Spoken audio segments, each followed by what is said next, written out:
Good morning, everyone, and welcome to a very special live episode of Voices for Justice, coming to you from the 2025 Strong Start to Finish Symposium, right here in Salt Lake City, Utah.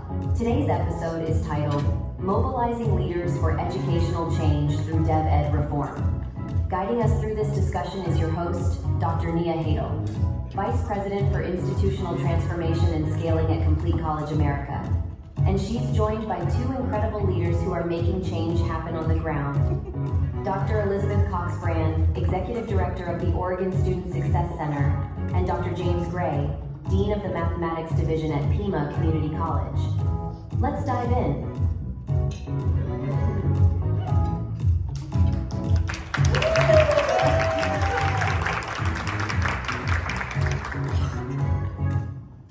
So I want to thank you all for agreeing to be on the panel, and for all of our guests that you can't see out there who are joining us for this early morning conversation. So if we could just start by just telling us, what do you do in your daily work, and how is it that your professional and personal journey have led you to this? So for me, as the Dean of the Math Division at Pima Community College, so Pima Community College is the only community college in Tucson, Arizona. We have a strong relationship with the University of Arizona, which is right down the road from where my office is. And my day-to-day work, I'm lucky because I get to focus on math, which is what I like to do, and it's something which is needed within the college. So we have five different campuses. Each of those has their own campus department head. We have two online department heads, and we have a department head for dual enrollment as well. So my day-to-day work focuses 90% on working with that team to increase the rates at which students are successful, to work towards being fully implemented with the corequisite model. And a lot of that has to do with just addressing a lot of the common concerns that faculty have, which is, do I have the confidence, do I have the ability to walk into a classroom where I feel like students are unprepared, and I'll have more to say about that later, but that I have the confidence that not only I have the skills, but that the students have the skills to be successful. And thanks for inviting me, Nia. This is really a great opportunity, and we need to talk more. I didn't know you were from Iowa. That's great. So I'm Elizabeth Cox-Brand. I am the director of the Student Success Center at the Oregon Community College Association, and my day-to-day, as I like to say, is I get paid to think about student success every single day. Our presidents care enough about student success that they pay me to think about that 24/7. And I have a couple of colleagues here in the front who are from other states that we get to do that every single day. So I get the pleasure of working with all 17 of our community colleges and just trying to help them implement things that make life better for our students. I think that's a great job. when you get paid to do the things that you're passionate about, right? So can you tell us, how did you first delve into this work specifically? Well, when I first came to Oregon, I was the Director of Research and Communications at the State Agency for Community Colleges and Workforce Development. So it was our team's job to collect all the data from all of the community colleges. And that included all of the data regarding developmental education, prerequisite courses, and the pass or non-pass rates for those courses. And looking at that, it was shocking. I was just basically taken aback that the success rates were so low, and why are we not doing something about this? And that was right at the time that Complete College America was first getting off the ground. And Oregon applied to be an alliance state, and that started the journey as far as our developmental education redesign work. I was telling Bruce Van Dahl the other day that it was a full circle moment because he was one of the first people who came out and helped us start our Dev Ed redesign work 14 years ago in Oregon. So that was the impetus, was I saw the data and we just had to do something to change that. Yeah, and for me it's a very similar story. So we had the fortune at the time the Colorado state system was working, community college system was working on implementing co-requisite courses. We also had a grant to work with the Center for Urban Education. So Estella Bensimo's group, and work with her team on the equity scorecard. And so We also were looking at data, and we were looking at data broken down by race and ethnicity. So not only were we seeing very low success rates, but when we were breaking it down, we were seeing pretty large disparities within that. And that was very catalyzing, that made us want to do something about it. But I'll say this, that within that data, when we looked at individual faculty, we found faculty for whom these disparities didn't exist. Right? And so that was very catalyzing as well, because it changed it from a question of how do we make something happen that's really hard to, it's already happening. There's already environments where students of color are thriving. So what's happening in those classes, right? And so that was a very important moment that we got to work with the Center for Urban Education, because they asked us to think about things differently and really focus on what's happening in our classrooms from a race-conscious lens. And that's really important in the times that we have now, that everything that's going on, I'm deviating a little bit. Go for it. Is just the importance of data is really critical to the conversations that we're having and the work we're trying to do, because you let data, not emotions, actually lead the way, and it led you still to specific populations that we needed to focus on. So I think that's a lesson for all of us to think about when we're trying to navigate the times that we have now, that let the data lead us. And we can't go wrong, I think, if we do that. So we also know that everyone is not a champion of this type of approach to developmental education reform. So James, I'll start with you. Can you talk a little bit about what you've seen in traditional models and how it's disproportionately impacted students? Yeah, so we see what other colleges see, that proportionally the students in standalone developmental math in the lower level is Black and Latinx students predominantly in those classes, are disproportionately represented. And when you go higher and higher, the proportions become more male and they become more white. And so thinking about like the role of traditional math, so I do want to talk about this idea of preparedness, because it does come up a lot. It's come up a lot in our conversations here. And I want to use an analogy. So I was fortunate that I got to spend a sabbatical year in Los Angeles working with Estella Bensimon. And so that means I had to drive from Pasadena to downtown LA where the USC campus was. And I was using my GPS and driving along, and my GPS was telling me I need to turn right off the highway. And I heard it, but I didn't do it, right? And thinking about, well, was I prepared? Do I need to be taken aside and we need to teach you how to turn right? Well, that's ridiculous. I didn't need to know how to turn right. There was something else which was happening that stopped me from doing that, right? And so thinking about the preparedness of our students, just because students seem like they're demonstrating no preparedness does not mean that they're unprepared. They're prepared for something.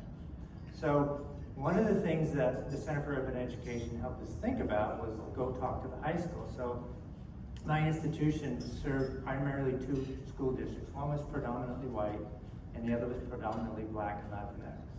And when we actually started visiting with some of the coaches, we found out that the textbooks from those 2 look very different. The predominantly white district, their textbooks look a lot like our textbooks. And from the district that was predominantly Black and Latinx, their textbooks look a lot different. They focused on conceptual understanding. They focused on being able to describe to working groups.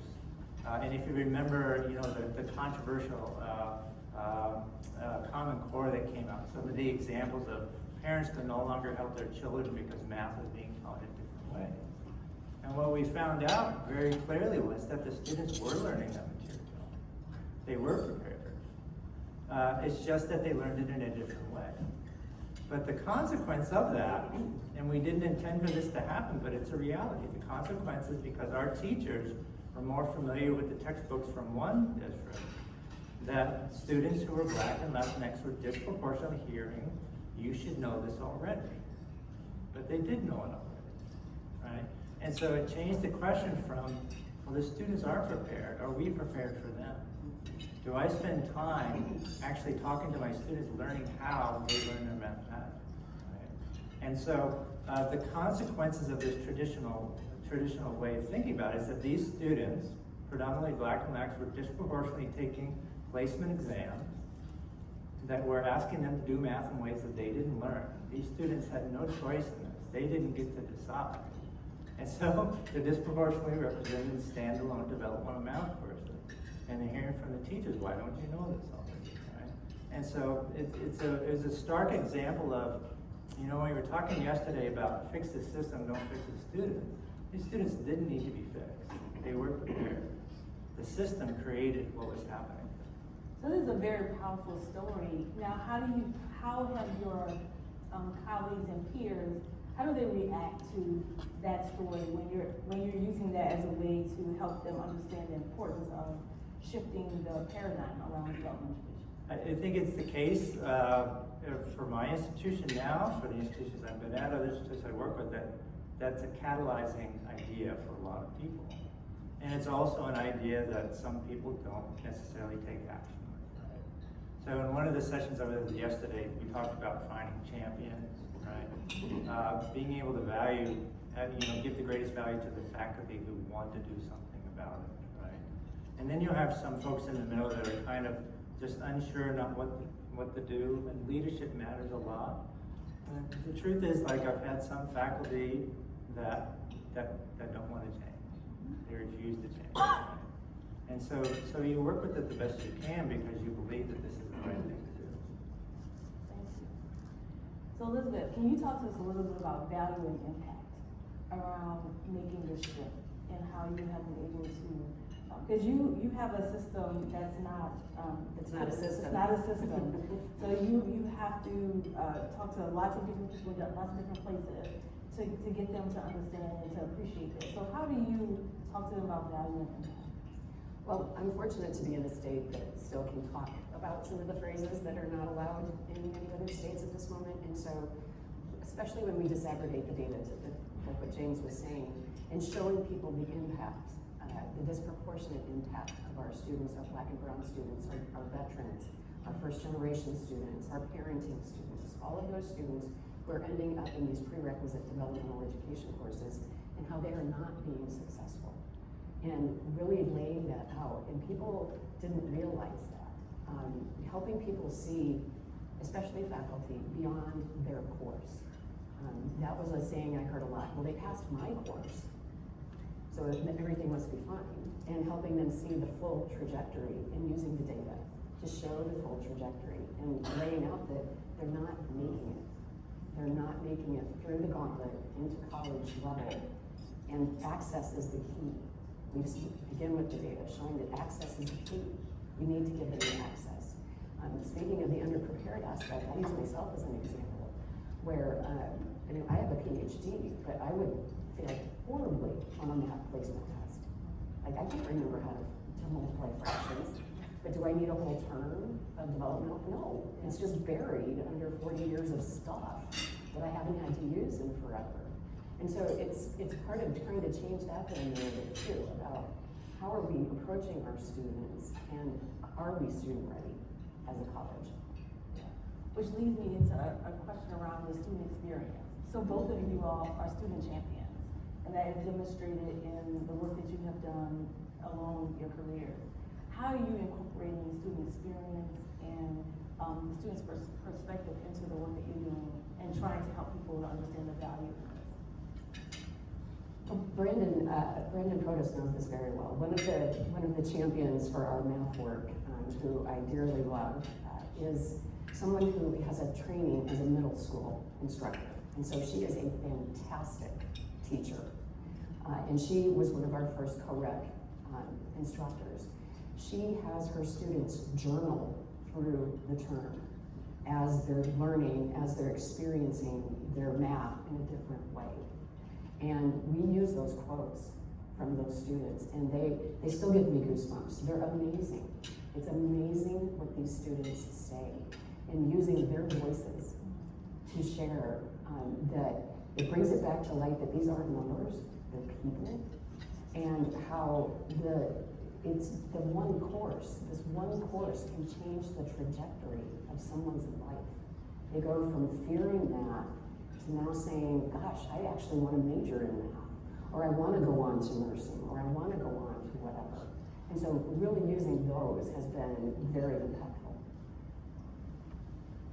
Yeah, and so for me, I think it's, so if you think about just a general sense of trying to increase success rates, if I were to have a class of 30 students and I notice that there's a student who I think is capable and it doesn't seem to be working out, if I can sort of help to change things so the student goes from not passing to passing, that's an increase of 3.3% for that one particular student.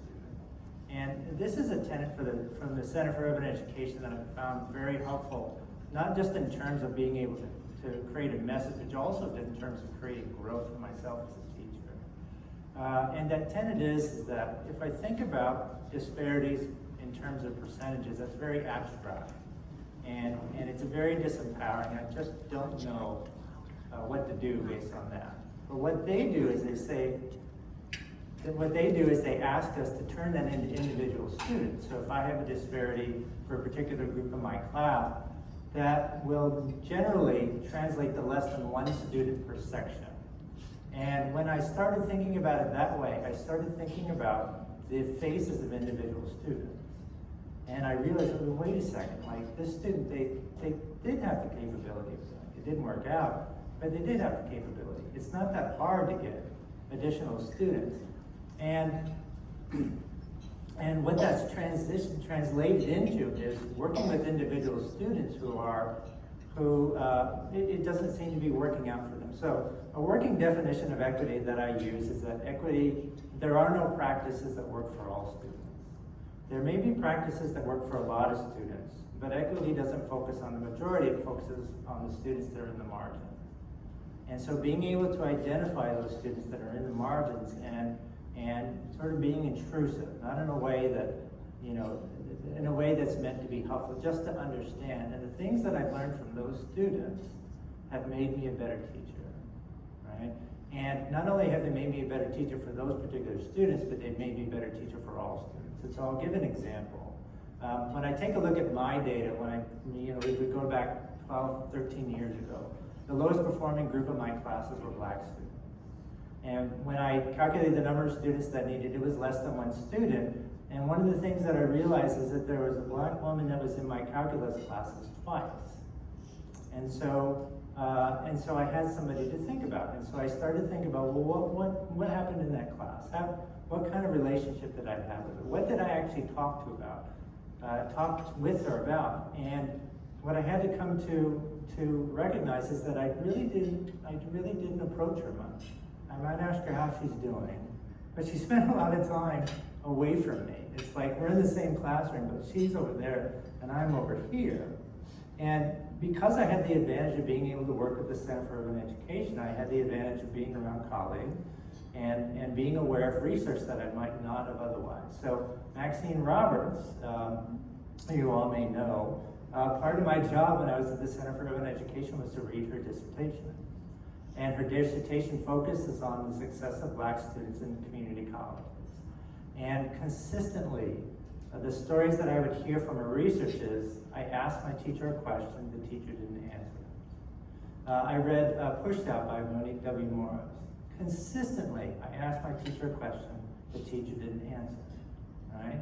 And so they use the word invisible a lot. These students use the word, I felt invisible. So I didn't mean for this to happen. I didn't feel like I was treating anybody any differently, but I was recreating the experiences that I was reading about, right? And so that told me that if I actually, this sounds pretty simple, but if I actually just talk to the student, if I engage with them, if I like the students, right? If I value them. And so I've gone to the point, and I say this, that I became a better teacher of math when I stopped caring about the math. And I became a better teacher when I started to value the students who weren't being successful in my classes, right? And when I learned from those particular students, all boats rose as a result of it. I love that you said that, James, because one of the things that I think was hardest for some of our faculty, especially our math faculty, to understand was when we're talking about the co-recs, we're not talking about just math. It's not about the math content necessarily. It's about all those other aspects for the students. So it's about engaging with them. It's about seeing them as people. It's about knowing their name. It's about helping them in other areas, not just math. So that's a great point. I'm so glad to hear you say that. And that's part of it, is these are people. We need to help people. They do know math. We need to help them in other ways to help support them and wrap around them to be successful. And we have to be intentional Yes. with the work that we're doing, and then take the time, which is sometimes hard when you're just moving through and you have lots of students. I think the idea that we have to prioritize the student experience and relationships is really, really important, not only for this, but all of our student success work, right? So as you all have been doing all this work, of course there are challenges, so we don't want to make this like Pollyanna and say that it's just easy. Well, you said 14 years you've been working on this. So how have you worked through some of the challenges? What are some of the challenges you've had? What have you learned? What lessons can you share with us? Well, that's a whole other I know it's a long whole other conversation. The thing that keeps me going, the North Star that I do have, is the students. It is the students. I used to laugh saying I wanted to have on my gravestone, "She saved me from college algebra." Because when I first started this work, we had one pathway through in the community college, and that was college algebra for everybody. And that was one of the first things that we did, is make a different path, because not everybody needs college algebra. And hearing, again, the student voices and hearing the impact that we can have on these individuals, that's what gets me out of bed every morning. The challenges, yeah, they are multifaceted. James talked about a little bit of it. We have some recalcitrant faculty that just do not want to change and are not interested in the data. They are not interested in what we are trying to prove, and there's a million excuses. First, where's the data? Well, then you bring the data. Well, that's not Oregon data. Well, then you bring Oregon data. Well, that's not our data. It's like, okay, stop. We're talking about your students. These are our students. I don't care if they're from Long Beach or if they're from Florida. They are our students. We are not that snowflake special. And so for me, I continue to bring the student to the forefront. Every time that I have any kind of not so positive interactions with faculty or things, I bring the student to the middle of it. And that is why I do what I do. It is not about the faculty. No offense, James. It's not about the faculty. It's not about even the institutions. It's about the students, their future, and moving our state forward and our nation forward as we have a more educated citizenry, and helping them just become who they are and who they want to be. And I think it is true that faculty want to do well at this. I've heard the language before, like it's a moral issue, and I think it is a moral issue. Redesigning developmental math is a moral issue, but imagine as a faculty member, and the idea of equity is reasonably new, and all of a sudden you go from being a teacher and you enjoy your job, all of a sudden people are maybe suggesting that the way you do things is immoral, right? And when you feel that way, you're gonna naturally feel this defensiveness. But it's also true that faculty want to do well at this. They want to feel empowered. And so, again, it's like, I always use the phrase data close to practice, which is a phrase that Alicia Dowd and some of her colleagues developed, which was, focusing on what's actually happening in your classroom. Some of that data will be dismissed. Some of that data may have that catalog of validity, which will cause people to want to do work. And so it is very much about trying to find something that I want to do, that I want to focus on. So as an example, when I first got to PIMA, and we were taking a look at the rates at which homework were being completed in math classes, and it was about 56%. And I don't know how this happens if students aren't doing homework. That's not to say that we just make them do homework. We have to look at how we design our homework, right? But that's something that can have catalytic validity. I wish my students did more homework, right? And so that's something that I can focus on. How do I actually grade homework? What kind of feedback do I get? Do I talk to students about how they experience the homework, right? And for those of you who are familiar with online learning tools, students are often asked to do their homework online, and there's great frustration that comes along with that. And faculty can feel frustration with it as well. And so, if you imagine a faculty member identifying that and then being able to make a difference, increase the rates of homework completion up to 75%, that's going to feel empowering. And you're thinking about organizational learning. If the faculty feel like they found this issue themselves and they rectified it themselves, that's going to be sustainable, right? That's going to be more sustainable than me trying to convince them, hey, you need to do this with your homework. So it's very much focusing on a data close to practice and allowing faculty to experiment with things and then being there for support when they need to maybe understand why might this be working and why might it not be working. Great. I was going to ask if each of you could tell us maybe about a success story, someone that you were able to bring to the other side as it relates to, championing this work. Yeah, I have a writing faculty who was definitely not a champion when we started this work a million years ago. And his name is Vern. And Vern was very skeptical and had been teaching a long time. And this was back when acceleration was the key, the jewel of the realm. And so we were talking about acceleration, and he just absolutely did not believe it. And then as we went through our meetings and as we showed more data and as we even did things like we had questions from the InAccuPlacer that popped up, and we had them have to text in the answers. And when the writing faculty couldn't even agree on the answer, different things were coming to light where it's like, and you all can't even get this correct. How are we expecting students to get this correct? And so as we went through the different, just the different phases and continued the learning and continued the exploration, now Vern is definitely a champion. He was, and he will even say that, I was not a believer, and now he is one that's helping to drive some of the writing reform that we have now going into the co-recs. So it was just kind of a gentle consistency of here is the data, here is what our data looks like, this is what we need to be doing to move forward, and helping him come to that realization gradually and pretty much on his own, but helping gently lead. For me, I like those stories where faculty will say something along the lines of, I can't believe that the student is acting so differently.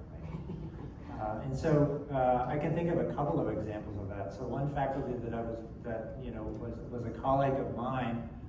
So success rates that were, I think, slightly below 50%, but for Latino students, it was actually quite high. It was in the 70s. And so that raised a really interesting question, like why do the practices seem to be working for this group of students, but not this group of students? So I gave that focus, and she really took it seriously, and she really tried to work with students. And it's a sort of a long story on what she actually did in the class.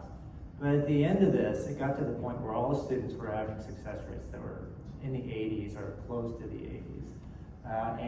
And she would describe it that when she sort of gave up the power of the classroom, when she gave up trying to make students into something different, right? And that's when students really started to thrive. You hear phrases like "I meet them where they're at," and she did excel at that. But there was one particular comment that she made when we were at a meeting about assessment, and she made this comment. She says, "I really don't care about assessment. I don't care where my students come in from. They're with me now, and that's all that matters."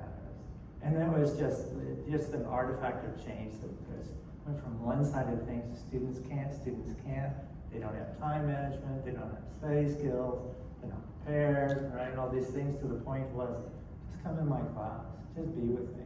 I got you on this. That's a class I would want to take. Exactly. Yeah. Yes. It's an interesting dynamic to give up power in the classroom. I think that's a struggle for lots of people. So if we can put that in a bottle, that'll be great. How are you keeping policymakers and different stakeholders involved in this work? Because you can't do it by yourself. It can't be just the faculty. It can't just be associations. It can't just be coordinating boards. What are your thoughts on making sure that different groups of people see that they have a role in this work? That is challenging. It is challenging. In our structure in Oregon, we have what we call affinity groups. And so it's role-alike groups. So we have presidents and we have chief academic officers and chief student services administrators and institutional researchers, and everybody's got a group. And so I am regularly on the agendas to help them understand what is going on in the state, what's next, and what their role is in all of this. Because it's not just the co-requisites. I mean, we're talking also about multiple measures for placement, and we're talking about guided pathways. And again, trying to help folks see how all of this is knit together. It's not co-requisites are over here, placements over here, and pathways are here. It's all part of the same body of work. And so that's a campus-wide kind of movement. And it's not just the math faculty or just the writing faculty. It's the registrars, and it's everyone that has to be part of this. So it's a lot of just, for me, it's a lot of just getting out and, no kidding, meeting those people where they are and talking to them and being on their agendas and sharing the information with them, answering their questions, trying to address their concerns, and on a regular basis, rinse and repeat, right? You can't over-communicate on this level. And yeah, so at Pima Community College, there's a pretty strict hierarchy, I think. And so I don't necessarily talk directly to people above my direct supervisor. And it is very much, trying to talk to that person, explain what we're doing, describing the day, describe the changes that are happening. And questions will come down, and they usually come down from her. Questions of what we're actually doing. I think the other piece of this that's important is, with our new chancellor, this new chancellor is very serious about making sure that we're not offering standalone developmental courses, which is something I completely agree with, right? And it's important for me that I'm also the intermediary to the faculty as well. So if the chancellor is saying something, if the provost is saying something, if my supervisor is saying something, it's important that the faculty are aware of that, and that we work together to take their questions seriously. Thank you. Well, let's talk about Strong Start to Finish, because we are at the Strong Start to Finish meeting. So how have you worked with Strong Start to Finish to move your work forward? Well, we didn't work with Strong Start to Finish. Oh, okay. Well, we did. I partnered with my colleague at our Higher Education Coordinating Commission I think it was December of 2019, and we put together our application to be, I think they called it a seed site at that point for Strong Start, and we got the grant in July of 2020. It was great timing, and right in the middle of the pandemic. So we had a grant that was supposed to be for a year, but we didn't do nearly the convenings that we thought we were going to do, obviously, so we ended up being able to stretch it out to a couple of years. And that was part of the work for us. We particularly focused on math, and we brought together a steering committee that had university people and community college people, and we had from different areas. We had community college faculty and math faculty from the universities, and provosts and chief academic officers, and this whole range of advisors on the steering committee. And we were able to bring our math faculty from the universities and from the community colleges together to actually develop the learning outcomes for 3 co-requisite math courses. We did that over the course of the fall of 2020, which I still give them super props, because you talk about being champions. As the world was coming completely apart, they were trying to dismantle part of it and do something different. And then we launched in the spring of 2021, our second cohort, and our first co-requisites for mathematics went into effect in fall of 2021. And I will never forget this champion that I was talking about, who was the middle school teacher. I called her it was probably a week into the fall term, so she just started doing this work. And I asked her how it was going. And she said, for all the years that I've been teaching college algebra, this is the first time nobody's been in tears in the first week of class. And I thought, wow, okay, so to me, if I were that faculty member, I would want to be doing this, because who wants somebody crying in class? You know, like, the thing that I was finding with my math faculty is they don't want to be the bad guys. They don't want to be the stumbling block. They don't want to be the ones that, like, nobody can pass college algebra or whatever it might be. And so that really just touched my heart, like, oh my gosh, you are really making a difference for these students. So Strong Start helped us launch all of our co-requisite work. But thinking back about the stakeholders and the policymakers, we also were invited to the Policy Summit, which was in October, I think, of 23. And we brought some of the legislative folks from our Higher Ed Commission, along with our lead lobbyist from the association, my partner from our coordinating commission, and we brought a state legislator who was a champion. And that was really critical because he wasn't aware. How could you be?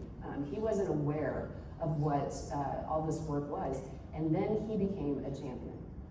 He became a champion for us, and at that meeting, we drafted some policy to get a co-requisite work group together.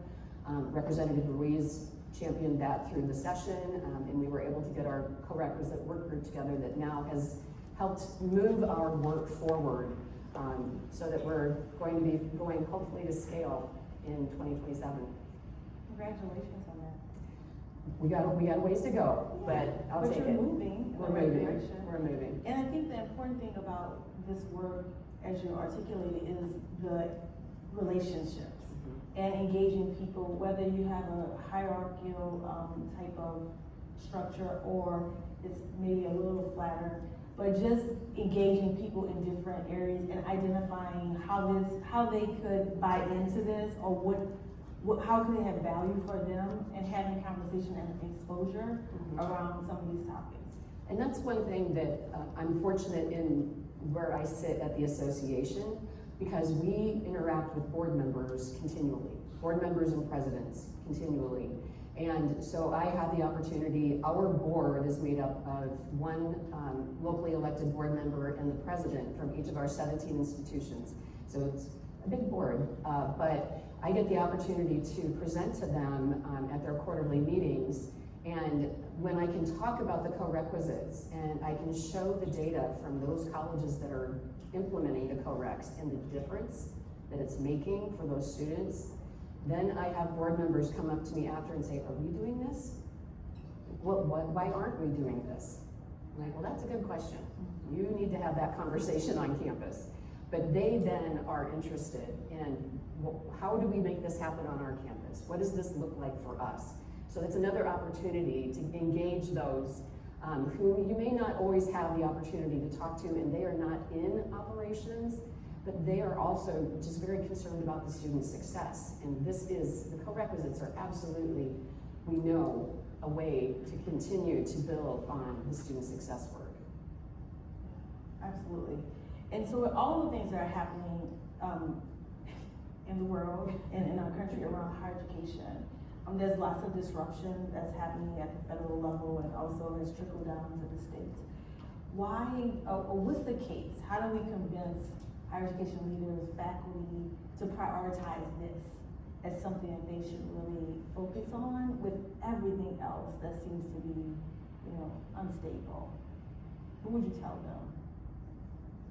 I mean, for me, the case all boils down to that we have the traditional methods underestimated the capacity of students, and we're asking them to pay more and to spend more time to go into a system that, so when I got the PMA, our elementary algebra course, which is going away for the fall, half of the students that enter that course never took another math class at PMA, right? And that's pretty stunning data, right? If you add to that, say, look at what these students do when they are accelerated through co-requisites into a college level course. They actually are more successful, slightly, than the students who tested into it through traditional methods, right? And so I'll give you an example. I taught college algebra this past spring semester. I had 29 students. I had 9 of those students fail the prerequisite, the standalone prerequisite course. And I waved them into my class because that's what I do. I had 5 students who had taken college algebra before, and they failed it before. So that's half of the class has experienced failure. And out of those 14 students, 12 of them passed, right? And so that's a pretty strong case that these students never needed to stand alone. So why are we treating them with disrespect, right? When we ask them to spend more of their money, more of their time to do something. President Munoz said yesterday something that caught my attention. He said that I was put into a remedial course that didn't challenge me, right? He had some strong feelings about where he was placed, and our students feel the same, right? So it's the combination of like looking at the harm that's being created currently, but also looking like, you know what, it is possible. We don't have to invent this, it already exists. I am just a very strong advocate for the community college mission. We talked a little bit about this yesterday, that with all of the craziness that is going on and about language or just words, one of the things that we talk about a lot is that this is our mission. This has been our mission since our founding. It has not changed. If anything, we need to double down on our mission to serve our communities. And our communities need us now more than ever. And that is not going to change. Including the ideas of, yes, we're asking them to spend more money. The value of higher education is in question. How do we help them see that what we are doing is going to help improve their lives? This is a life-changing endeavor. It's a privilege to be able to work with students and be able to help them see how they can excel and to see the light in their eyes. That's amazing. And it's one of the hardest things that anybody can do. We don't do this work because it's sexy. We don't do this work because it's glamorous. We don't do this work because we're getting rich. I would hope that the folks who work in the community colleges care about the community college mission, because it's hard. It is hard work, but it is so worth it. We are helping to transform people's lives. It's really nothing more amazing than that. I could not agree more. And so tell me, what would you tell someone who's new to this? So, you know, I'm on your team, and I'm all there. But if someone is thinking about, okay, I am passionate about students, but this seems like a really heavy lift. I don't know if I can do this. Like, what would you tell them to say, okay, this is how you start, and what advice would you give them? You know, if we're talking about the co-recs in particular, Mia, I think one of the most powerful things that we can do is get faculty who have been doing this to work with faculty who haven't been doing this. Faculty who have had the success, like the one that I was talking about, that she does escape rooms and she does puzzles and she does all this. Like, I almost want to take her class because it sounds so much fun. And so to partner them with someone who's been doing it and can help them see that this isn't insurmountable, you don't have to recreate the wheel. Like James said, we're at a point where there is so much evidence that is out there. But helping people, mentoring people, helping them get into this work, particularly if it's a faculty, and having someone who can help them walk alongside to get this to happen and to see the magic that can occur, that's how I would help someone who's new to it. For me, it's, so I think every teacher is effective for teaching some group of students. It's just by walking into the class, there's gonna be some students in the class who just like the way you walk in, or they like the way you talk about that. They're ready to buy into what you're gonna do. They're gonna work hard for you, right? So my experience in developmental education, I tested into both developmental math and developmental English when I went to community college. I took the standalone developmental math, but my friend said, just take the English column, just take it. And you could in those days, just take it. And within the first week, the teacher came up to me and said, you know, you seem to have some talent for writing. And I found that shocking. But that one statement, I would have done anything. I would have walked through a wall so that I didn't convince the teacher, no, actually I'm not good at it. I would have done anything to maintain that, right? And just for any teachers, by walking in, students will respond to you that way. They just like the way you're doing it. For new teachers, people new to this, it's really about, okay, now it's time to expand who you're effective for. And we need to figure out who you're effective for and why, and who you're not effective for and why. And so we do take a look at data. We take a look at your homework completion rates. We take a look at how your students do on exams. We take a look at your success rates broken down by gender and by race and ethnicity. And we ask faculty to make goals around that. Right? Try to expand your effectiveness. You're effective for this group of students. You're attributing it to their preparedness. Maybe it's just the way you're approaching them, right? And maybe we need to change the way you're approaching these other students. And so it is that, that I used that phrase before, catalytic validity. To engage them in the way that keeps them moving forward towards growth. And if they experience success for students that they've never experienced success for, they're going to have that I'll do anything to keep this going. And so we're wrapping up almost at time. But tell me, what is your vision? Like, if we are 10 years into the future, that could seem like a very long time. But if we're 10 years into the future, where do you hope we'll be as it relates to development education reform? I would really, for me, and really being able to dismantle the ideas that created traditional developmental math in the first place. The idea that you're not prepared.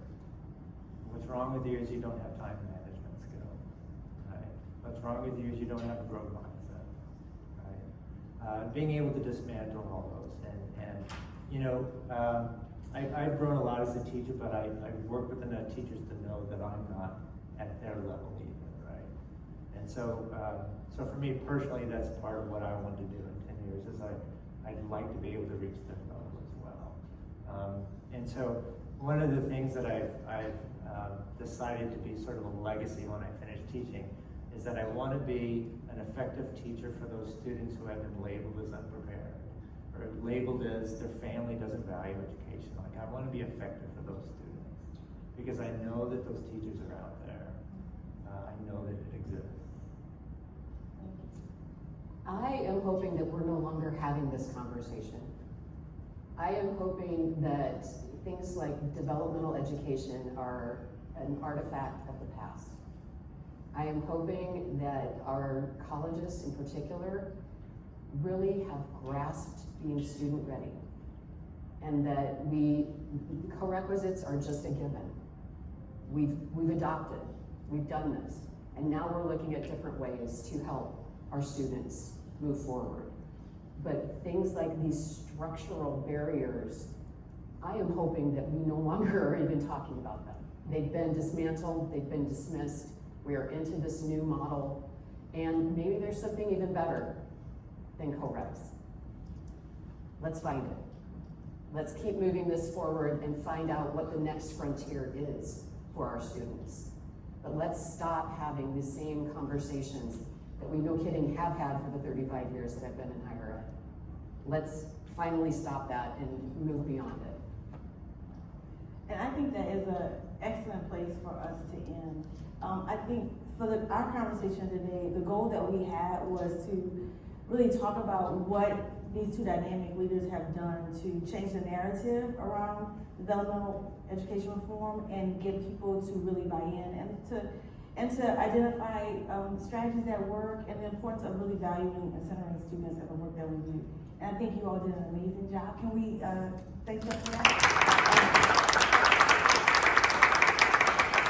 And also to hopefully the individuals who are listening to our podcast and who are in our live audience, to think about how do you fit in this journey that we're taking around development education reform. What can you do in the role that you have? What's your sphere of influence? Who are the people that you know? What are your networks? How do you engage people in the conversation? So that we can change the narrative and really be focused on having every student be able to accomplish their academic goals. So we appreciate your time, and thank you all for listening and joining us for the Voices of Justice podcast. And please enjoy the rest of the conference.